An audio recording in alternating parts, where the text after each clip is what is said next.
What is up, guys? Welcome to another video. That Geeky guy here, and today we'll be looking at some recap on ProQuest. In this case, we are looking at week 3. So this is an article published by, of course, the official Flesh and Blood team.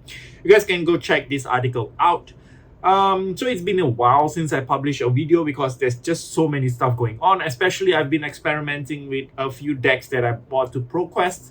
The first deck that I bought was a Briar. Briar with a bunch of Captain Call, which unfortunately didn't went really well because Briar is seemingly quite weak. It's a bad matchup against Star of the Show. So Bravo Star of the Show, as you guys might notice, being a mainstay along the ProQuest weeks. It's even true in Malaysia here where I'm playing.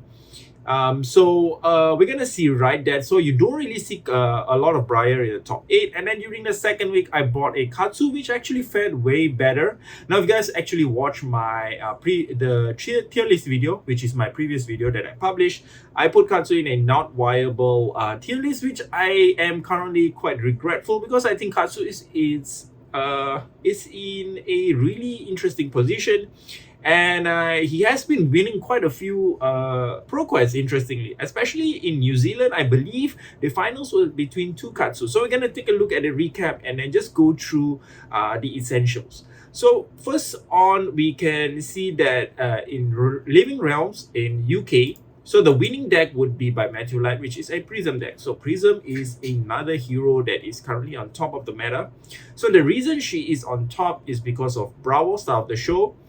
So Prism, I believe the Aura Prism build. Now, if you take a look at the Matthew's deck list, we can see he's really leaning towards the more of a Aura heavy build, especially going to playing a full set of Genesis, Autowrath, of course, and then things like Prismatic Shields to build up those Spectral tokens.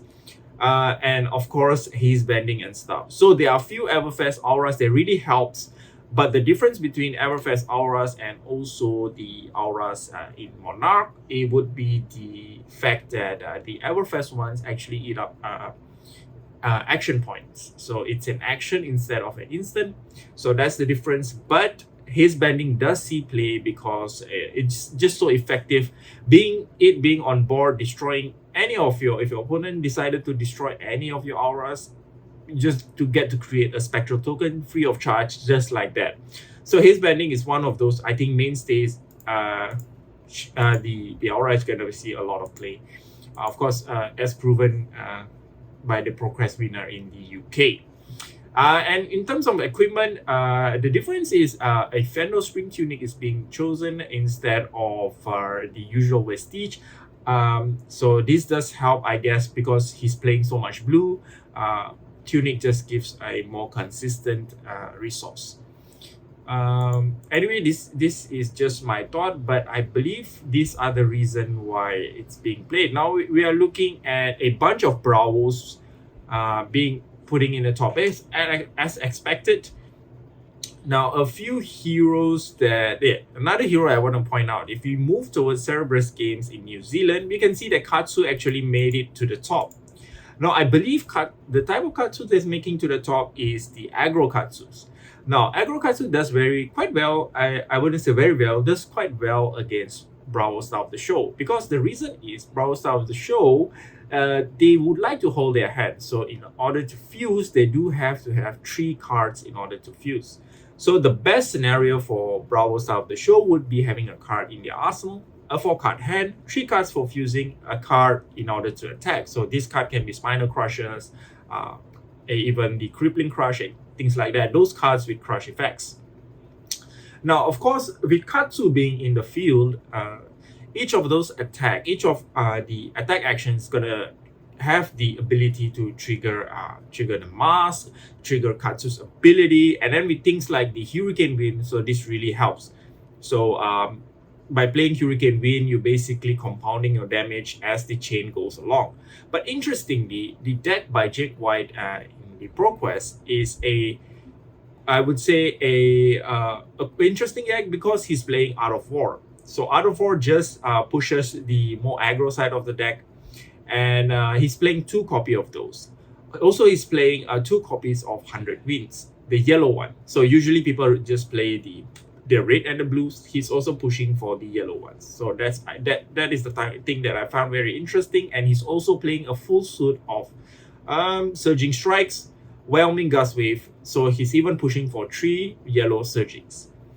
And then we are looking at Tracing Belows. Of course, that standard 3 red Flip Flags. You wouldn't want to miss that in a Katsu deck. And he doesn't play, interestingly, he doesn't play Unmovable. Now, if you look at some of the way Katsu actually deals with Brawl style of the show is by having Unmovable. And so he's basically relying on having Flip Flags and Sink Below in order to help them. Also, by being very aggressive, he's actually keeping Star of the Show in bay because he's basically forcing them in order to block by having Whelming that threatens draw, Snatches threatens draw, and then things like that. So it's basically threatening all kinds of draw effects and hit effects upon hitting, actually. So I find that very interesting. So even playing 3 copies of even bigger than that. So this is another MVP card for Katsu. So if guys are wanting to build a Katsu deck, do look into this card. This is a mainstay for the Katsu deck, and I would say is one of the best cards actually coming out from Everfest for Katsu. So I know everyone is raving about 100 Winds, but I believe even bigger than that. Interestingly, a generic is the best ninja card. Now we're gonna look at another one. We are looking at Epic Loot Games United States. So we are looking at a Lexi deck grabbing a first place. So this is one of the underdogs. Now if you look at an article published by Drew Cordell on I'm going to link the article down in the description. So I mentioned 3 heroes being the underdog of ProQuest, which is Katsu, Lexi, and also Levia. So those 3 heroes basically are the one that, you know, somehow managed to sneak into top 8 and even taking the ProQuest wins. So now Lexi, of course, the popular variant would be the Ice Lexi. So Ice Lexi, the thing is, she does really well against aggro decks. So I believe by forcing the opponent to pay extra resources, these aggro decks paying extra resources is going to actually mess up their resource count, especially if you're against things like, we are looking at the finals of Epic Loot Games, which was between Lexi and also Viserai. Frostbite token really damages Viserai's big turns, especially if you're on a he wants to pop the Skeletor. He even has to pay in order to pop the Skeletor, and then you know, so far and so on and so forth. And I believe Lexis would like to have Channel Lake in their deck. So if there is a Channel Lake in the board, that's even worse for Viserai being stuck in a situation where he has to pitch extra for each of the attacks once he play out the Sonata.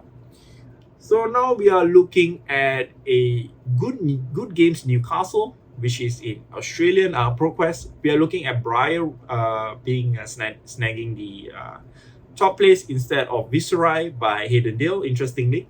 So Briar is an interesting one because the thing is, she's not doing too well recently.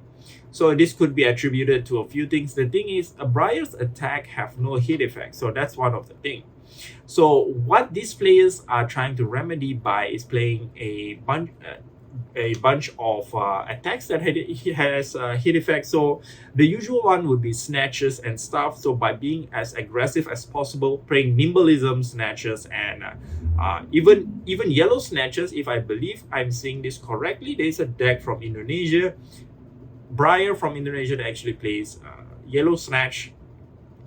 Even things like a bunch of go against, like Rebels is of course a mainstay for Briar. So I believe the finals in the Good Games Newcastle, where Ryan Lewis Jones beat Hayden Dales by out aggroing Viserai, and Viserai couldn't get the chance to actually generate much rune chance, and then that's the way I believe the game went. Now if you look at Awesome CCG in the United States, the first the first place is went to Joe Colin. I believe Joe Colin is quite a common name winning events in the US. Now, of course, he's running the chain deck with the Little and Minnowism variant, relying on things like Nimbleism and stuff. Runic Reclamation is another Runeblade card from Everfest, which is really useful to go against Prism and stuff. If we look at the finals, it's actually between Prism and Chain. So I believe Runic Reclamation does have playing Runic Reclamation does have a potential in that. And then interestingly, we even have a Tomb of Findal in the deck. So you guys should really check these decks out and see what's up with that. By playing Tomb of Findal, he even have a leader charge. So I believe this is a leader charge yellow, allowing any action that have cost 1 or more to have go again. So playing that together, combining it together with Tomb of Final, if you are able to pull that off, you can get to draw 2 cards and even heal a bunch of life. So I believe that's what Joe is going for. And then we are looking at MAWO cards from Austria. We are looking at Bravo Style Show. Of course, the consistency of being able to fuse 3 cards and then keep going is amazing. And then we are looking at the Goblin King games, where Viceroy actually took the first place. Interestingly, Viceroy does really well against Bravo Style of the Show. The reason being, if the Bravo Style of the Show couldn't close out the game in time, Viceroy would be able to generate a bunch of rune chants and actually pop, defeating the Bravo by having a one huge turn where the Bravo is forced to actually start throwing hands. And then once Bravo loses momentum, it's quite hard for him to gain that back by losing a bunch of life. As you guys might already notice, Viceroy's OTK turn is huge. So I can see Viceroy consistently winning against Bravo Style of the Show. Now, if you guys are interested, I'm going to link the finals of Malaysia ProQuest down in the description so you guys can check it out. Really cool match, really close match. I'm going to link that down in the description below. Now, of course, if we head over to Spain, interestingly, we are looking at a top 8 field of Bravo. So this could be attributed by the fact that there are a bunch of players that actually decided to go for Bravos. So there's no doubt about that. If you look at the Rip and Ship in the United States, similar thing, a bunch of Bravos, Prism. So these are some of the meta heroes. Though the thing about, oh my god, in Finland, interestingly, Dash got a first place. So Dash is in this position where she's struggling to have some wins because of the fact that most of her attack is having the lack of hit effect. So one hit effect that I'm talking about is basically things like forcing your opponent to discard their hand, forcing your opponent to block, else they'll lose go again, such as Spinal Crushers. Katsu has the effect of basically triggering Katsu if you allow any of the attacks hit. But Dash, on the other hand, has such a vanilla kind of attack, so it's hard to imagine why Dash could win in Finland. If you take a look at the deck by Nicholas Esner, we are looking at a bunch of he even plays a magnetic shockwave, I believe, in order to force the opponent to throw the armor. And then we are looking a bunch of maximum velocity. So I believe maximum velocity goes really well against Prisms, and then T-Bone, Spark of Genius. Dissolution Sphere is something really good against, I believe it's really good against Viceroy because of the rune chance. So he's playing a bunch of unmovables. So this is again really good against Bravo Style of the Show. So this is a very mid-range kind of Dash. So I believe against Bravo, he would want to play all the defense reaction, blocking out attack, slowly whittling down the opponent's health. But against other deck, he might even be able to go for a more aggressive attack with T-Bones and 0 to 60 per hit. So this is some of the cards that can be played out. So that's basically it, guys. That's for the third week of the ProQuest. Sorry for not publishing a video for a while. Also, I'll be linking my Katsu deck list down in the description below, so you guys can check it out. I didn't manage to get top 8. I got number 10 in a 44 player event. I believe it's 44 or 45 ProQuest event. So there's a number of cards that I would like to change in the deck, especially I put in some sigils, so I would like to remove that. So I personally believe that Katsu is doing really well.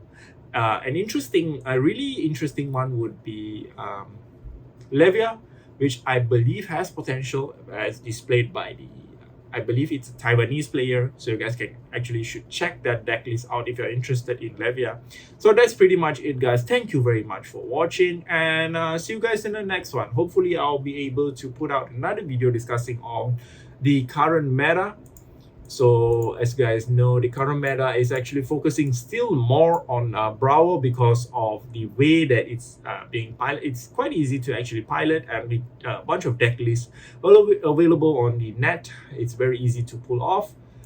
So I believe Brawl is going to be the mainstay, with Prisms being quite close, and Katsu is going to be rising again, the aggro version of course. And that's basically it, guys. Thank you very much for watching, and see you guys in the next one. Do like, subscribe, all those good stuff. See ya.